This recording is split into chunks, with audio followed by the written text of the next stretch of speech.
Hello everyone, Minus here, and we are hopping into our 10th video this week covering the class changes for Pantheon Rise of the Fallen, which were unveiled via their website update on August 30th, 2020.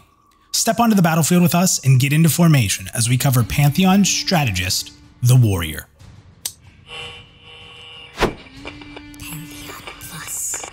Now starting at the top, like we always do, let's get into the general info shown for the Warrior.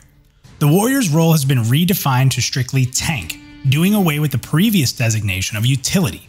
Combat resources have not changed much, as only endurance was added to the otherwise already listed battle points and resilience. In regards to armor, the Warrior will be able to wear the most heavy of armors in heavy plate. However, it's worth noting that it no longer lists that Warriors will get an extra 20% bonus to their overall armor class as it had previously. It also states now in the armor section that Warriors can use shields.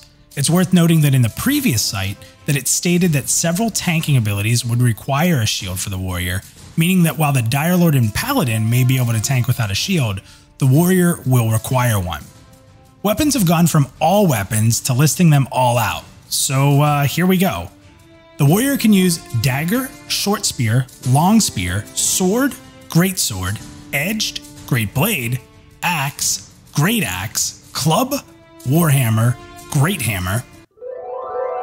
Several hours later, mace, great mace, quarterstaff, polearm, fist weapon, short bow, crossbow. Whew, if you want a chance at all the loot, just pick a warrior. And as far as races go, all but the gnome can be a warrior. Poor little guy. So let's get into the new or changed abilities for the warrior. Now the ability Willed to Live has changed very slightly, as it now states that it's only usable when your health is below a certain threshold. This is a great candidate for mastery to hopefully lighten the burden of that actual threshold. While not a huge change, the site does not list specifically battle cries, but the ability listed as Breaker's Roar was listed as the same ability under battle cries previously. This would allow me to believe that these battle cries still exist in some form. Angering Blow has only a small wording change that introduces the angry state, as states were not previously defined when the original site was made as they are now. Strike of Breaking changes considerably, as now it is a stacking armor class debuff that lowers the enemy's AC more with each strike, and now puts them into a vulnerable state.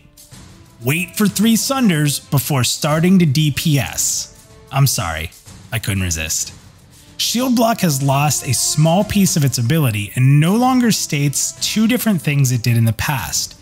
First, it no longer states that you can reduce the damage of a devastating attack based on your strength, constitution, or shield mastery. Also, it no longer states that certain shields may be able to reflect magical damage when using Shield Block. These things may still be the case, or may be a mastery increase to Shield Block, but we'll have to see as more is revealed. Wall of Shields also changes slightly, and it actually looks like it might be even stronger than its previous iteration. Previously it stated that warriors will take the same damage per hit after mitigation. However, now it states that the damage passes through mitigation and will be split between the warriors evenly. Battering Ram has added a bit to its description, and it now appears that you'll be able to use it on enemies. It states that if you do use it on an enemy, you will deal physical damage and knock an enemy to the ground. Battle Formation Unyielding has a slight change. In the past, killing an enemy would generate a portion of resilience for the warrior. That piece of formation is now gone. However, instead, it now states that it locks your resilience at full for a short time, which seems like a nice upgrade over its past version. Banner of Onslaught has changed from increasing the critical strike chance of your group and increasing the hit rate instead for your group. It has also changed from enemies being more vulnerable to physical damage to now decreasing the parry and counterattack chance of enemies and disabling their use of disarm. So what's interesting here is that this now more aligns with a different banner, which was Banner of Arms. It's actually a bit confusing because I'm curious if there was a name swap and one was eliminated, or if they both still exist but are under different names. How this plays out remains to be seen, but we'll look at it more in the removed abilities section of this video. Challenger's banner has taken the effects of Rallying banner to add to more confusion. Now, Challenger's banner will reduce the effect of crowd control in the group. However, enemies still generate additional hate when you attack them, as it did previously for Challenger banner. There's no listing for Self anymore, as it previously gave a faster replenishment of resilience for the warrior. So with this ability, we have some of its old abilities and some of another one's abilities. Again, banners just seem to be a little mixed up right now, and you may be better off just ignoring that they existed in the past at all. Closing the Gap is the final new / changed ability, and it now lists not only the ability to leap to an enemy and bash them, but also now interrupting spell casting. So let's get into missing or removed abilities for the warrior. The first is Resilient Leader. It is a passive ability that restores resilience when you receive healing. The next ability that's no longer present is Storm, which states that you charge your enemy with speed and stun them briefly, only usable out of combat. As a small note, I hope this comes back, but with the ability to use it in combat. This is a really cool ability, and movement things like this are actually really awesome for a good tanking class. I wouldn't even be upset if you just had to put Mastery into the base ability to make it usable in combat. So Battle Formations Regroup is another one that's not shown.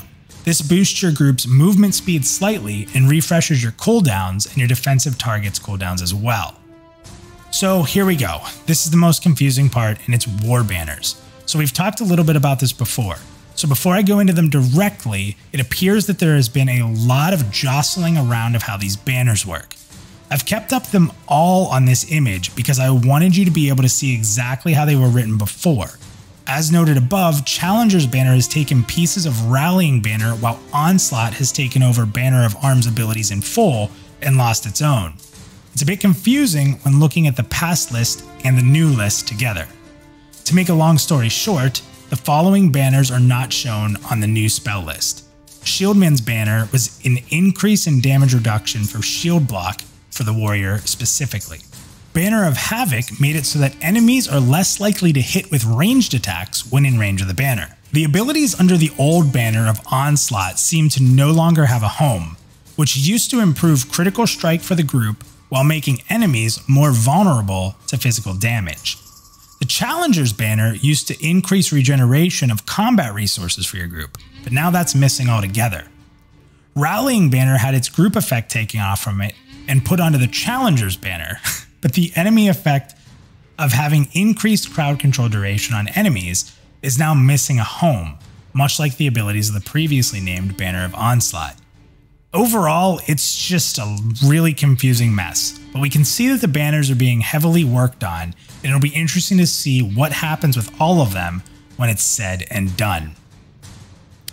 While we've had Breaker's Roar listed as an ability, not under the heading of Battlecry, there are two other Battlecry abilities that used to be noted on the old site.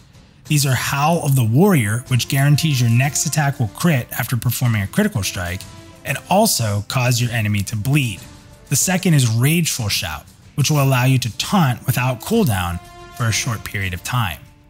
Now speaking of taunt, this ability is no longer shown, and I can guarantee that this ability will in fact be back for the warrior, even if it's renamed, or I will make an elf. You can hold me to that. Finally, the last ability, no longer on the page, is Shield Slam. This ability would disorient and interrupt spellcasters with a small chance of causing a stun. Overall, warriors have had a lot of subtle changes to how their abilities work, and for the most part, there's some really good stuff here. The more I read about Warrior, the more I am excited about this tank class, and the more I feel like they're going to be the premier tank in Pantheon Rise of the Fallen. While it's been stated that all tanks will be viable, I just feel like this is the truest of tanks, whereas it's not trying to be anything more than just a solid beast. With strong movement abilities, which have had some slight upgrades, I feel like the Warrior is looking like one of the best classes in the whole game right now. Sure, banners are a little bit of a mess right now when looking at the old and new descriptions, but they are still there, and maybe it's just being cleaned up. So what do you Warrior fans think? We only have 2 videos left, the Wizard and the Shaman, and we'll be getting to these last 2 as soon as possible. Thank you for sticking with us through these class updates, and as always, please leave some feedback in the comments below. Almost at the finish line.